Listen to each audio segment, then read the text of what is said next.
Thank you, babe. I think we gotta turn these off. No, you didn't. Yeah. They'll take. What I could have. Sorry about that.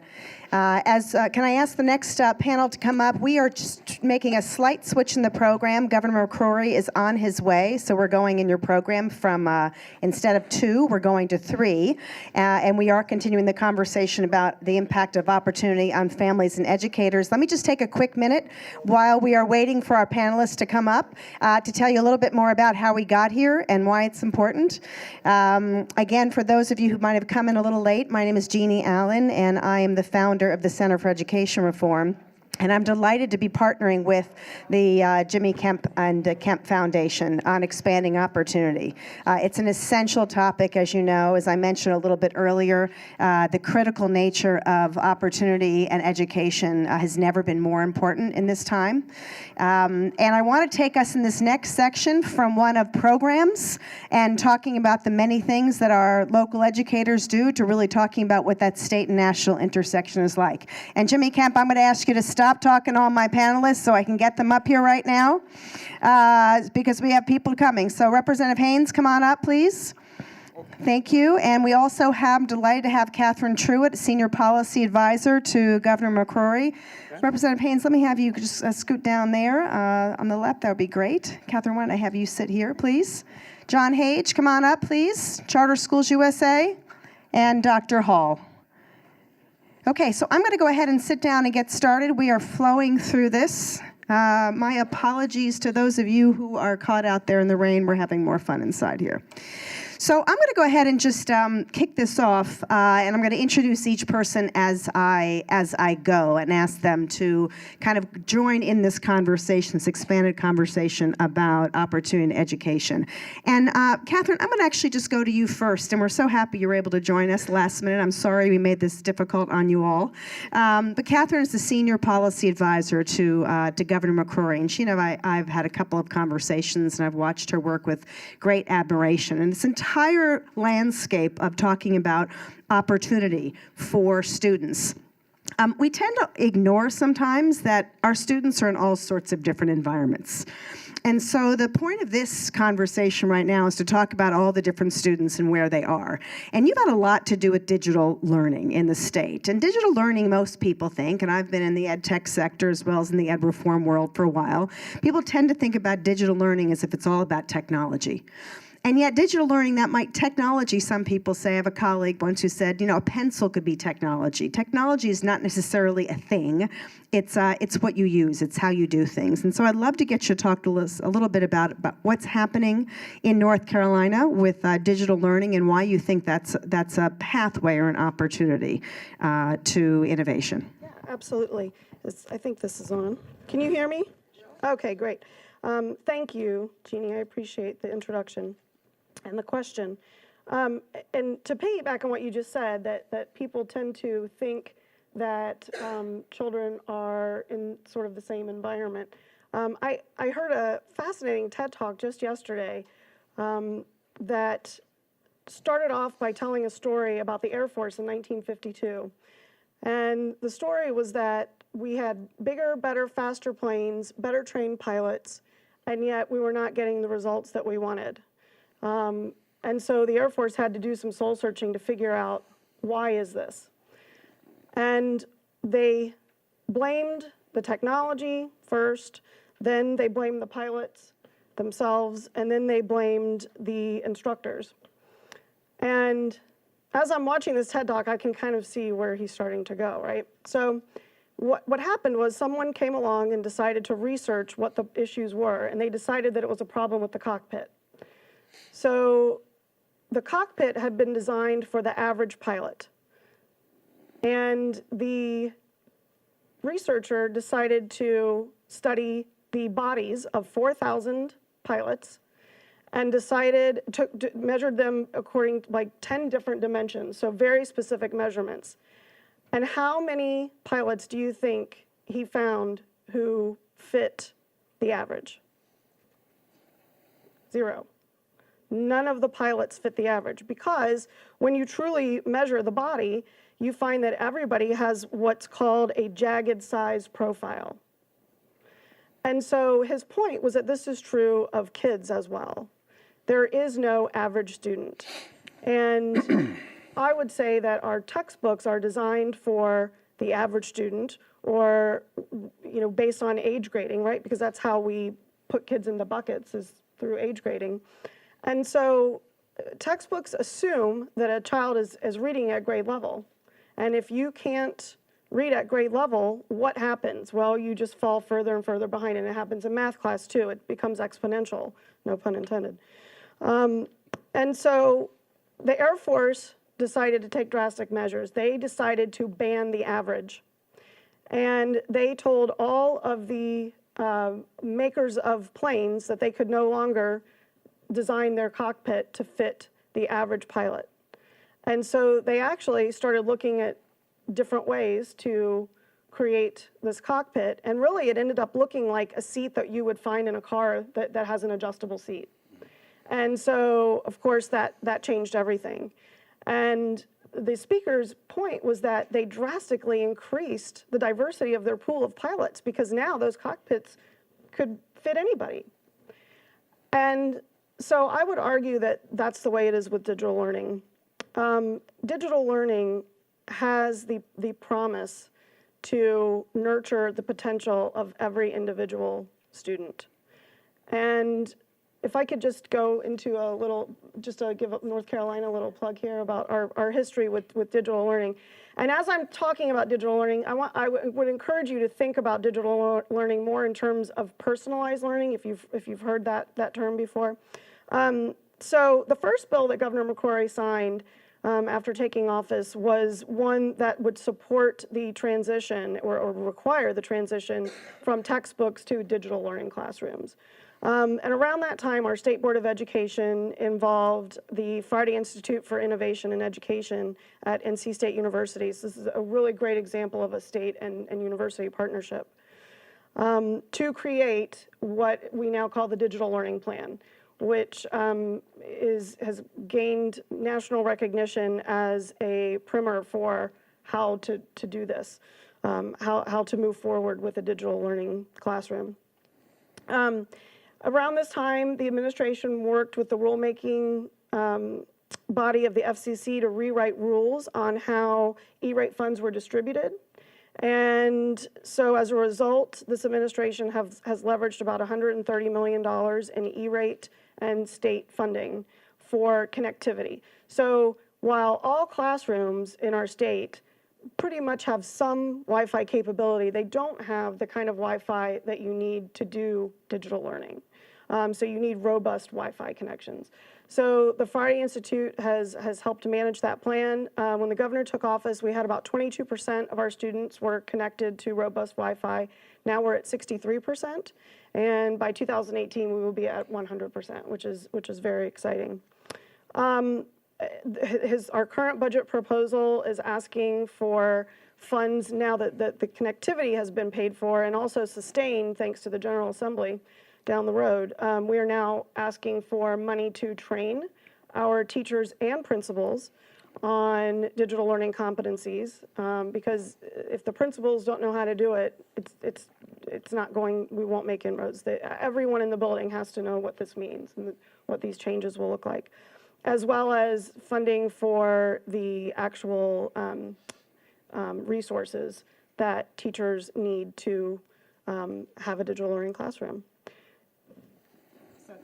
Thank you very much for that answer, Catherine. And excuse me, I'm going to actually switch and be a better moderator. John, can I have you step over there? Sorry, I'm a frustrated designer. That way you can all look at them together, because we're going to have a real discussion. So, John Hage, let me bring you into this since I just moved you. Head of Charter Schools USA, some 76 charter schools around the country. Catherine and her work across the state crosses all sectors: public, private, charter, public charter, and folks throughout the system. You've talked a lot about digital learning over time. John, you founded this organization some 20 years ago. You helped start one of the first charter schools in the country, which was in Florida. You've been an innovator and a business leader. You know, Catherine's vision here of the cockpit, right? And there's no one size fits all. Really is about that transformation of learning that you have so ably put to work. Talk to us a little bit about where you've seen that playing out in the work that you've done here. Well, thanks for having me. And when Jeannie tells me to move, I move. So thank you, Jeannie.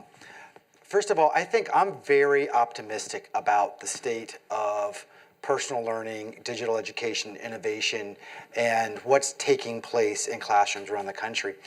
And the reason I'm excited about it and I'm positive that it's going to start to transform the way we teach children is because the innovations that we're seeing both in our own classrooms and in many other classrooms throughout the country are starting to show real evidence of working.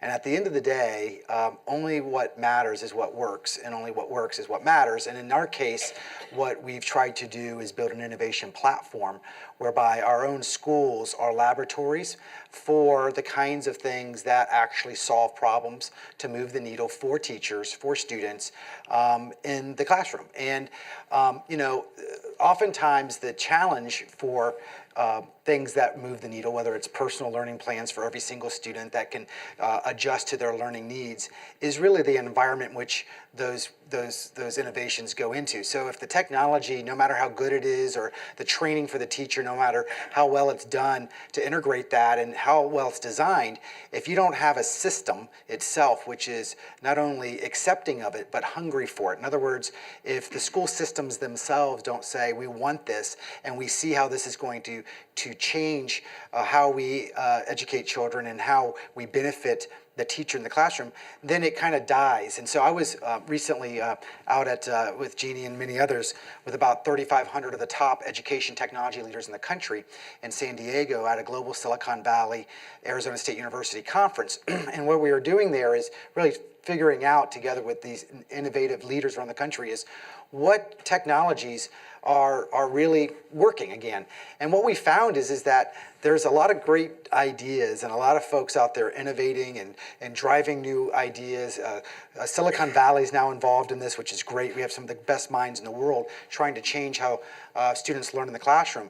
But what I also heard was there's a real gap between that and what they see as a kind of a desert of non-fertile ground to get those ideas implemented.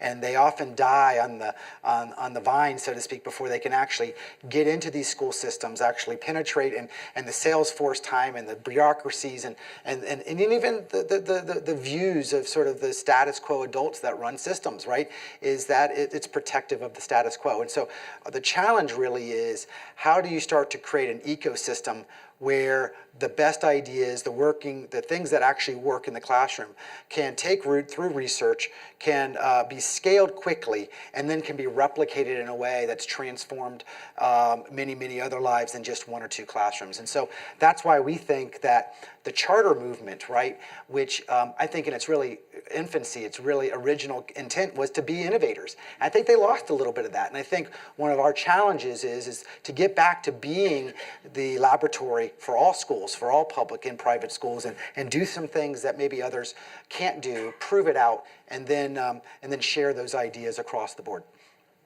Thank you, John. And so let's shake this up a little bit with you, Representative Haynes. We've heard about the promise and the potential for digital learning in schools. John Hayes just talked about, again, the idea of innovation in schools. Prior, we heard Jimmy Kemp lead a panel and talk about everything from whether or not and how to get kids civics to financial literacy to TFA. We heard about the congressional bill, the ESSA, that provides more flexibility. But at the end of the day, aren't you really the most important link in all this? You're a state legislator. We rise and fall whether or not we have laws that permit or prohibit us to do things. You're a publisher, you're a lawyer. I know you can handle tough questioning. You're a champion of kids, Democratic elected representative, Winston-Salem. You've seen it all. And you tend to also play sometimes on different sides of the fence when it comes to policy and politics. How do you do it? What do we need to know? And how do we get you to do more of it? Yeah, I do it very carefully. I stay away from some of these guys out here in the peanut gallery who try to get me in trouble every day. My background is public education. Both of my parents were educators. Most of my aunts and uncles are educators. And a lot of and grew up. My aunts and uncles and both of my parents grew up in very challenged environments. Certainly had a mother and a father at home, which was always a positive place to start from. But grew up in very, very, very poor urban centers, and there was always, though, a concentration and an understanding that the only way out was through education. And so my father and mother both had seven siblings, all of whom either went to college and obtained advanced degrees or went to the military to take care of their younger siblings and bring them through. And so the first thing that they were able to do was establish a continuity of family and purpose and focus in very challenged environments. I love the idea of innovation. I love the idea of technology, but really, as I said here, I was thinking, the technology that we need in schools in my districts, which is also very diverse district. We need technology sometimes that's as simple as a Whirlpool washing machine in the gymnasium of the local school, so a mother can come and make sure that her child is clean, when he comes to school, so they can feel good, about themselves. We need the technology that is, getting a car and having a group of doctors come into the community and set up clinics, in these elementary schools, so that a mother can make sure that their baby is healthy and their teeth are healthy, and these types of things. Very small things that we need to get in place first so that this child can start the learning at a charter school or in a home school or in a private school or in a regular public school. And so I came to the General Assembly with the mindset that I knew my school system could do better, that we were starting to kind of play in some areas that I thought were wrong and were leading us down the wrong path in terms of achievement for certain groups of kids. And I came to the General Assembly with the mindset that I was going to find out and really work purposefully to promote opportunity for kids in such a way that was going to be the best. Combination possible. Now that keeps the public school folks angry with me. That keeps some of my friends in the charter academies, angry with me. Keeps the voucher folks a little shaky. They don't know where I am on this stuff from day to day. But it's because I'm trying to bring groups together. And I'm trying to bring them together so that we can help the common good and promote the common good, and that is the success of our poorest kids. And so how do I do it? I do it very carefully. I meet with Rob Bryan off campus, a place so nobody sees me every time I'm walking through the office. I catch some of these other guys, along the way. But really, I think it's an honest approach, and it's an approach that I think folks in Winston-Salem, where I represent, I think understand what I'm trying to do and understand that I'm trying to take an approach that will lift the ships of some of our most challenged kids in the city. Do you find yourself being challenged by people who typically don't believe that someone who's representing a poor community in Winston-Salem should like more opportunities for kids? Sure, but I think the people who challenge that tend to be my rich constituents on the west side of town, which is always that was very interesting. I did not anticipate that coming in, and I don't know why I didn't anticipate it. I grew up in Winston-Salem. I went to school with a lot of these folks, but that's what was the most interesting thing. The challenge that I get is very much from very wealthy, stay-at-home mothers whose children go to elite public schools, where my daughter attends school. My daughter attends school at Whitaker Elementary School. It's a 98% reading proficiency school. 2 miles up the block, I have Cook Elementary School, which is a 7% reading proficiency school. And so it's all about the money. It's about the money. It's all about the money. Who's got the money? So I want to come back to that with all of you, but let me pull in Dr. Tim Hall for a moment. Tim, you're a student of history. You're the director of academics at Thales Academy, North Carolina, a private classical liberal school. You also have the distinction of having been the author of The Complete Idiot's World History and The Complete Idiot's Guide to the Middle Ages. Let's talk about the political system while we're on the subject of Complete Idiot's Guides to Things. We're talking about a really difficult situation where in a community like the one Representative Haynes serves, there's not a washing machine for people to wash their kids' clothes. You have complete poverty, and yet you've made choices available.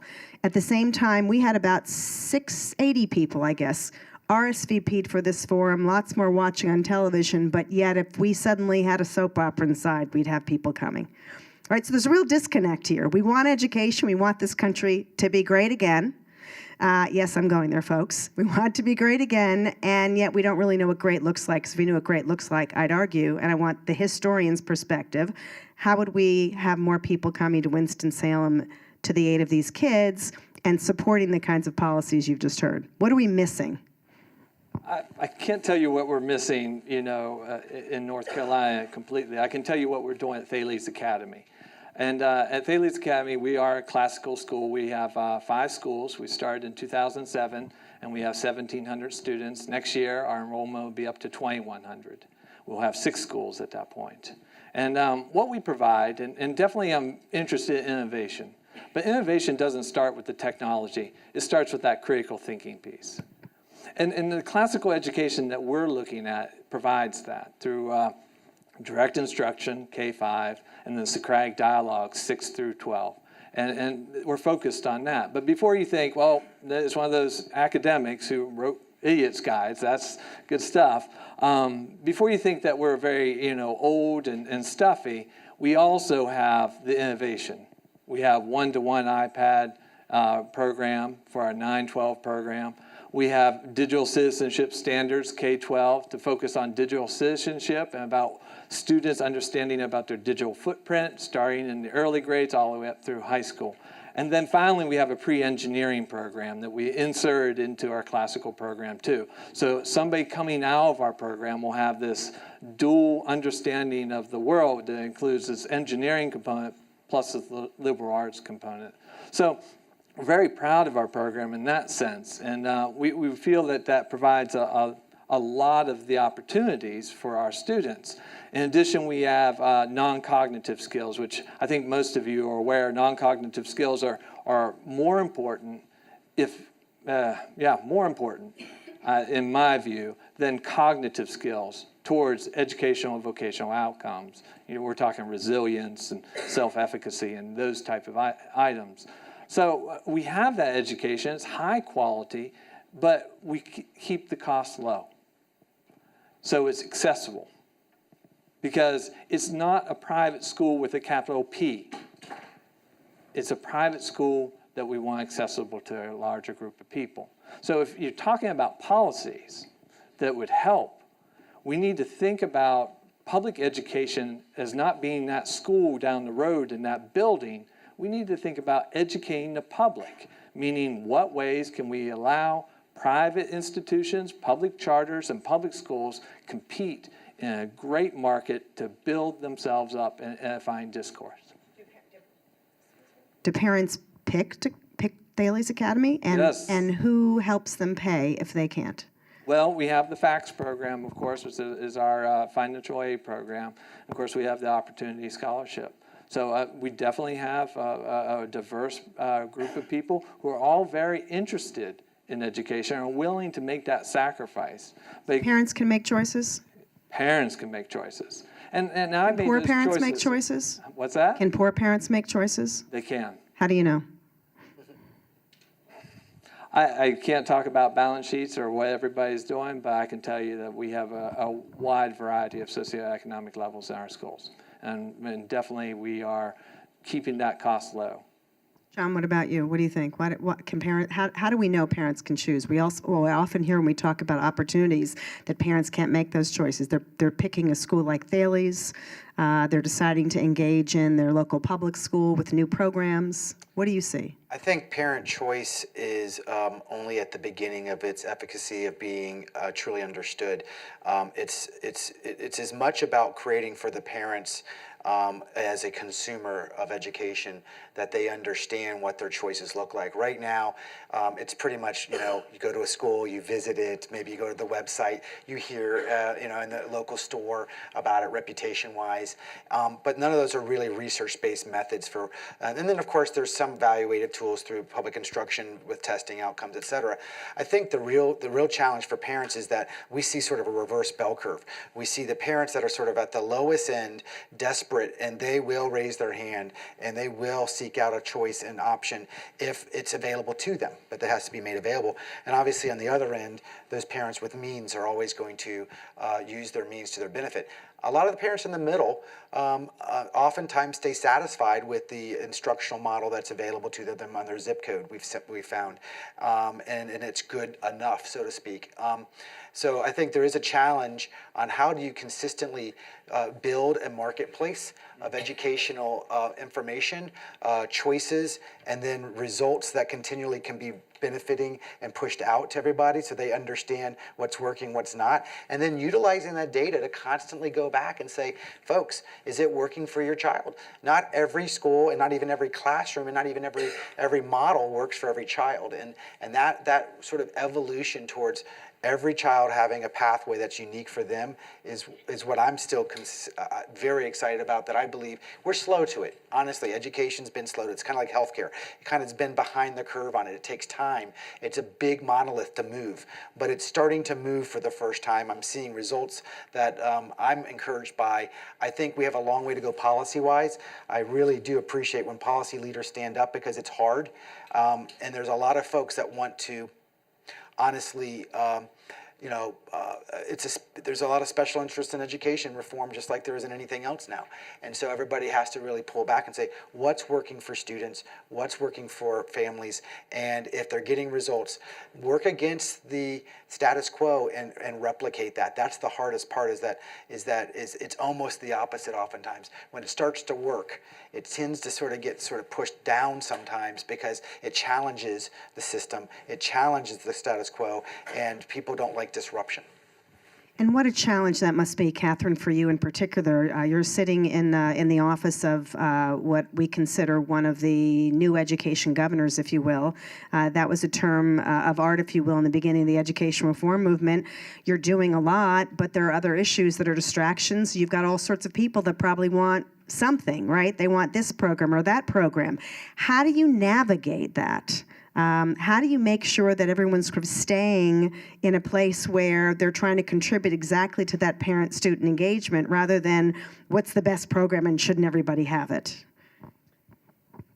Well, I think that, I guess the way I would respond to that is to say that our system of education is largely unchanged over the last 120 years. And what you're saying about being slow to come to it is very true. We educate everybody, which is revolutionary in the world. We educate everyone by law. And I would say that because we educate everyone by law, it's a tougher challenge. But what I would also say is that the pace of change in our world due to technology is what schools have not been able to keep up with, while the rest of the world has shifted, and other industries and the business communities schools have not been able to pivot. And so I think that why I'm so passionate about our digital learning initiative, first of all, we have prioritized our low-wealth counties in our connectivity initiative. So the schools that can least afford that robust Wi-Fi have received it first. Personally, I have been to 5 counties and done extensive tours of classrooms and schools that have made the transition to digital learning. And I've been in schools that are 100% free and reduced lunch, that have flipped the testing world on its side, and have changed the narrative for what free and reduced schools often look like. And it's very difficult for someone who doesn't know what a traditional underperforming school looks like, and to to go into a classroom that has made this transition where every student is engaged and every student is not just compliant, but engaged. And so I would say that what I have seen with my own eyes so far is great innovation that does encourage the critical thinking piece, because it's not about the hardware or the software, really. It's about the implementation. No, and just exactly the word you just used. It's interesting. Engagement. There's another one we keep hearing. John referred to in a tech conference we were at a few weeks ago. Student agency. This is the kind of thing that many of us, we used to say, oh, please, students don't, kids don't need any more authority. Really, they don't need that. The reality is we are really growing a different kind of kid, right? A student. They walk around, they're digital natives. It doesn't mean that we have to embrace every single app or software piece, right? But they're digital natives. They're very comfortable. They bring their own, and some people are thinking about it. But students are engaged, right? And so isn't the challenge to upward mobility trying to give them an opportunity through the things that they know rather than making them do stuff they don't, Ed? Yeah, I think so. And since I'm a politician, I'll take a point of personal privilege now to kind of pivot to answer a question that I thought was very interesting, and I wanted to comment on a little bit. And I would tend to disagree when I hear folks say that we are educating all of our kids. I tend to disagree with that. I think we are doing a great job of herding a number of our kids into big buildings and keeping them there for 8 hours a day and not really paying a lot of attention to the outcomes of these kids, especially if they're poor, especially if they're free and reduced lunch, and especially if they happen to be black and brown.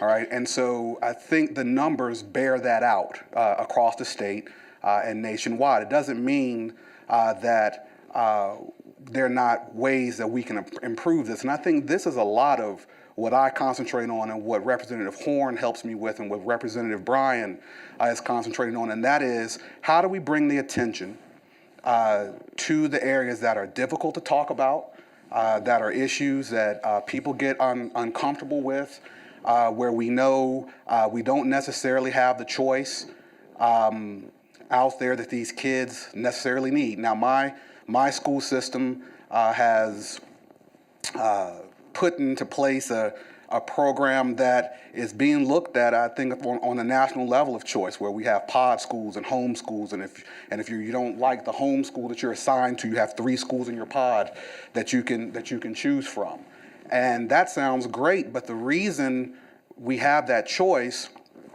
in my home school district is because administrators and superintendents of the past made a bad choice when it came to how we decided to put kids and cycle kids through our schools. And what we ended up doing was going into neighborhood schools. And in the Southeast United States of America, neighborhood schools tend to be death traps for black kids because of a history that we're all very uncomfortable with. But the truth about it is these neighborhoods have been redlined, no businesses coming in or out ever. And so we're in a situation, because we have participated in that, and because we have now, because of that participation, set up a situation where we have country club elementary schools where my daughter attends because they can't control my pocketbook, so I can move into the appropriate neighborhoods and move to where I want my kids to go to school and do exactly what my parents did for me. But because we have that situation, we're telling parents they have choice, but the reason these poor parents are having to make some of these difficult choices is because of what administrators and leaders did in making poor choices, years and years ago. And so I love choice, but I want us as leaders and policymakers to make better choices, to put our parents in much better positions going forward. I know that didn't answer your question, but I'm sorry. Oh, that's okay. No, you're talking about putting students in a position they can be engaged, absolutely, with great schools around them. Does that mean that, there's an old saying, a lot of the people who actually have kind of crusaded against this opportunity agenda that you're just describing have said, well, let's make every school a great school. Can you make every school a great school if there's no flexibility and control in that school? I think you have to have flexibility and control. I love what I heard earlier when we were talking about charters and what charters were supposed to be, and that was learning laboratories. I just talked to someone today, this afternoon actually, and said, why is it that we haven't run legislation that says, listen, at the end of every year, we're going to have a big convention, in Raleigh, and we're going to bring the best charters in, and we're going to share, and we're going to bring all of our school leaders together to share these ideas so that our schools can become better. I think, you're always going to have a range. I don't think you can ever get away from that, but we want that range to be, the quote worst, of our schools. We want these children to be able to get a baseline, basic education that's going to provide and help them provide for their families for years to come. And I think we can do that, but we have to be honest in our assessment. We have to be brave in our approach, and I think that that comes with time, but it comes with selecting appropriate leaders and not getting caught up in what I call this, politics of petulance that I think we see demonstrating itself on a national level right now, filtering back into our local politics. And we can't always measure great education, right? I mean, Dr. Hall, from your standpoint, Thales is a private school. It has to obviously abide all health, safety, civil rights. You can teach what you believe needs to be taught and prepare people for the next generation. How do you do what you do without someone breathing down your neck saying, do it this way? Well, I think there's a variety of things. First of all, we definitely get feedback from our parents, and we listen to our parents in relation to important topics that they want heard in the classroom. We make sure, of course, we're a classical school, so we have a focus in on Western tradition and that classical tradition and Christianity. With that being said, we're not associated with any church. We're going to teach Christianity as an objective. And we're going to look at it as an influence on Western tradition. So we have a diverse religious population, and we're training our teachers to be able to work with that diverse religious population while teaching the subject of Western tradition. And that's a unique place to be. And I think I'm very happy to be in that place because I feel like we're breaking some real ground. Because we're talking about religious traditions in relation to Western tradition in particular, and we're treating religious traditions with respect, which in secular public schools, I don't think that's always treated well. Do you measure outcomes and how your kids do, where they go? You talked a little bit before about the non-cognitives. Yes, that's a good question. So I actually was on a conference call this morning with a superintendent of a school in Nairobi, Africa. And we're talking about intellectual virtues, and they're related to our Thales outcomes. Our outcomes are non-cognitive skills that we're trying to measure. We kind of put ideas back and forth, and one idea that we have in particular is we have a LinkedIn network that we're going to kind of follow our students as they progress through their college and vocational careers and track them that way. And then, of course, the superintendent from Nairobi, he has some other ideas associated with, a 360 approach to assessing your students about non-cognitive skills, which means having the student do a self-assessment, have the parents do an assessment, have the teachers do an assessment, and then come to the board and see what that looks like. So we're making some headway in making those assessments. But I'll say this about our school, although we're very large, this is our first graduating class. And we have 3 seniors graduating. So our track record isn't established just yet. But let me tell you about our 3 seniors. All of them got accepted to top-tier universities and colleges. And in fact, all of them were accepted to UNC Chapel Hill. That's great. So you've got people in Nairobi calling you. The other day, I heard about folks in Kenya actually calling the Match Charter School in Boston for advice. John, you've been working with people in Haiti. There are folks all over the world that actually call our institutions on a regular basis, all different ones, and yet we can't quite decide and figure out how to replicate those successes. Catherine, why aren't we replicating all this great stuff on a regular basis? Money. I would argue. I mean, it's. I think that the experts that I work with in the digital learning conversion would say that we need another $150 million to do this right, to give everybody what they need. And there's also not consensus on everything. For example, there's not consensus, I would say, on what the state's role is in providing devices in our public schools. And I do think that I've been in this role for 6 months, and I shouldn't have been, but kind of surprised at how the politics of education filter into to everything that I do. So I think that has a lot to do with it. What do you think, John? Why aren't we doing more? Well, I think, again, I go back, it's a very big ship. It's hard to turn. I think it requires a lot of new little ships being built that influence the large monolith of what 90% of Americans go to in this country, which is public education, K-12. It's been that way for 100 years, and it'll probably be that for the next 100 years. I think charters play some role in that, but it's not enough. I think everybody plays a role in it. I think innovation within the traditional system plays a role.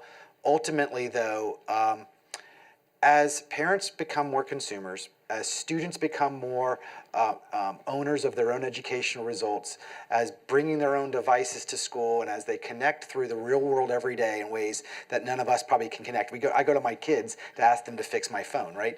And when it's not working, then we can understand that we're either going to become irrelevant in education, and they're going to go around us, which is happening more and more every day, or we're going to become relevant very quick and start to be actually driving that needle. And so we have 2 Haitian boys in our family. We have 4 kids of our own, and we're helping raise 2 Haitian boys as well that had needed some support. And we have a school we support in Haiti, a nonprofit there. And these boys came out with no language skills, right? And in 7 months, they're speaking very good English. They're learning in an online environment. They're tutored every day for 2 to 3 hours, and then they go to tennis because they're top tennis players that are here in the U.S. training. And it just reinforced for me, and on top of the 70,000+ students we're educating out there, that brilliance, and this has to be said. I don't know why it should have to be said in the 21st century, but it apparently needs to be said because there's people doubting this in today's political discourse. Brilliance is equally distributed throughout the world. It has no color or code or background or any connectivity to wealth at all. And all the research shows that. It's non-debatable, it's fact. And so the question is, are we going to start to distribute the resources and the tools and the energy and the philosophical will and the commitment to get into all of those communities and ensure that they have all the tools? And I got to tell you, at the end of the day, it's free enterprise fails if they don't understand that that's where the resources are. There's a company I was just talking to the leader of that's literally over, and I think it's Nairobi, and they're doing and they're designing, they're getting all the new code writers out of Nairobi. And I went to the owner of the company and I said, well, why aren't we going to the south side of Chicago where we have 4 schools and helping some of those kids? And you know what he said to me? It's easier to do it in Nairobi, to get these code writers built and trained and into great jobs working for Microsoft, et cetera, than it is to get into the south side of Chicago and to get through the system. And there's so many barriers, so many things that just won't allow that to happen. And I looked at him and I said, it's actually kind of true, sad but true. So that's really the challenge we have in front of us, is how do we break those barriers down? How do we utilize the skills of so many brilliant people in this country who are willing to put time and talent and get paid very little to do this to benefit children and inspire them to do it for all kids? And it sounds so complex, right? But really, you're all coming back to the same theme, right? Which is having those tools locally to affect that change through both the school leaders as well as the parent voice. And just in a couple of minutes, we're going to bring up Governor McCrory and Congressman Messer again to help us kind of end the forum and opportunity. But Representative Haynes, I want to come to you for just sort of your final comment on this. You voted for a program that was relatively controversial that is now in play that overwhelmingly helps poor and minority children have the kinds of choices that more advantaged people have had. What have you seen that do for those families and those kids? We've gotten very positive response thus far. The families are happy. We have them come to the General Assembly every single year, and they, thank us for taking the chance to put forward that bill that has caused quite a bit of consternation at home. What I'll tell you though, in terms of, you asked the question, why can't we do these things. And it's the same question, I asked when I was running for office the first time. And I found it out over a 3-year period. And the answer to why can't we is because we have decided in our political structure that we don't want to work together. And it is valuable, for some reason it has become valuable in this state and in this country to refuse to work together. That is ridiculous. And when I hear people say, we can't do this or we can't do that, I'll tell you right now, the thing I have learned in the General Assembly is that the North Carolina General Assembly can do anything the North Carolina General Assembly wants to do. Anything. $22 billion budget. We have $39 million windfall we just got back from the lottery right now. I understand from my good friends across the aisle, they're shaking their finger at me and telling me, $450 more million, Ed, we're going to be able to balance this whole thing out. Well, then we can take that extra $100 million that the governor's office said we need to make these improvements. It's there, it can happen, but we have to decide that we want to do it and that we want to work together, and you all should demand it. Well, on that note, I think that's good news, because if it's a matter of will, not ability, we can do a lot. So thank you so much for joining us. Appreciate it. Please join me in thanking our panelists up here, Representative Haynes, John Hage, Catherine Truitt, and Tim Hall. Thank you so much. Okay, great. We're going to take just a quick switch off here. We have so happy to have Congressman Messer coming back and joining us for this next discussion. Thank you so much.